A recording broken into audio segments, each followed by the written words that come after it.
While defending laws to permit abortions at any stage of pregnancy, politicians, journalists, and activists claim that late-term abortions are only performed in extreme circumstances, such as serious threats to a mother's health or severe fetal deformities.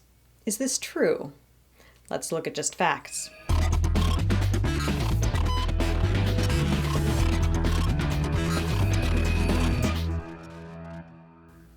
To truly understand this issue, we need to trace its history. Before the partial birth abortion procedure was banned by federal law in 2003, it was a preferred method of performing late-term abortions. Dr. Martin Haskell, who is credited with inventing this procedure, stated in a 1993 interview with American Medical News, "I'll be quite frank, most of my abortions are elective in that 20 to 24 week range. In my particular case, probably 20% are for genetic reasons, and the other 80% are purely elective." After Haskell's statement was entered into the U.S. Congressional Record, more than 50 abortion advocating organizations denied it.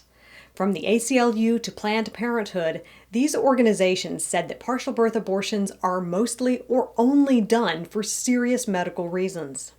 But over the next year and a half, those assertions were discredited by abortion providers, including one of the key people in this debate. Ronald Fitzsimmons, executive director of the National Coalition of Abortion Providers, told the New York Times and American Medical News that he lied through his teeth when he appeared on Nightline a year prior, because he was afraid the truth would erode public support for abortion. Disowning his previous statements, he said that partial birth abortions are primarily done on healthy women and healthy fetuses. Likewise, two doctors at a New Jersey abortion clinic stated that their clinic performed roughly 1,500 partial birth abortions per year, most of which were elective and not for medical reasons. And Renee Chillian, president of the National Coalition of Abortion Providers, admitted the spin out of Washington was that it was only done for medical necessity, even though we knew it wasn't so. Thus, the New York Times reported in 2003 that abortions done late in the second trimester, no matter how they are conducted, are most often performed to end healthy pregnancies, because the woman arrived relatively late at her decision to abort.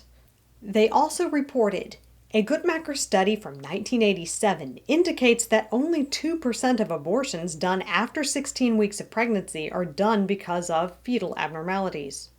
But nearly a decade after the New York Times reported the truth about reasons for late-term abortions, the Times' own editorial board completely ignored the facts of this matter and insisted, without evidence, that abortions after 20 weeks often involve severely troubled pregnancies that pose risks to a woman's health or life.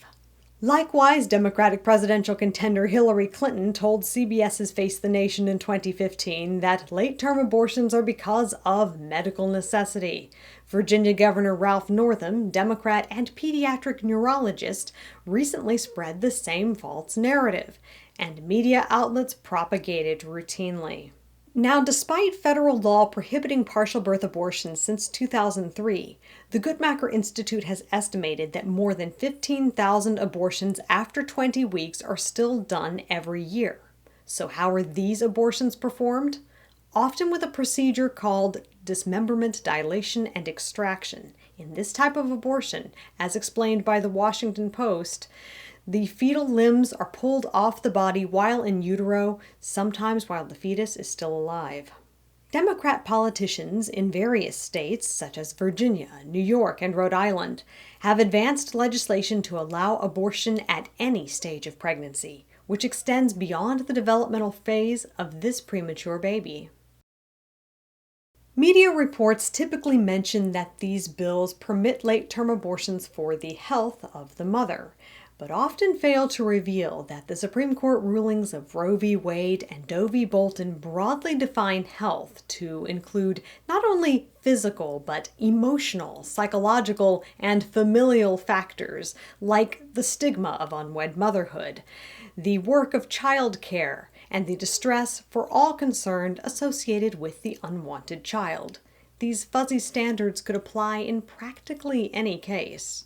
Furthermore, the media is quoting abortion advocates who say that such decisions should be made only by a woman and her doctor. But they ignore a crucial fact.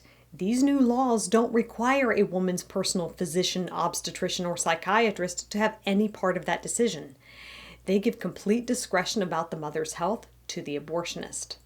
Abortionist Warren Hearn, author of the nation's most widely used textbook on abortion standards and procedures, made the implications of this crystal clear when he said, "I say every pregnancy carries a risk of death, and I will certify that any pregnancy is a threat to a woman's life and could cause grievous injury to her physical health."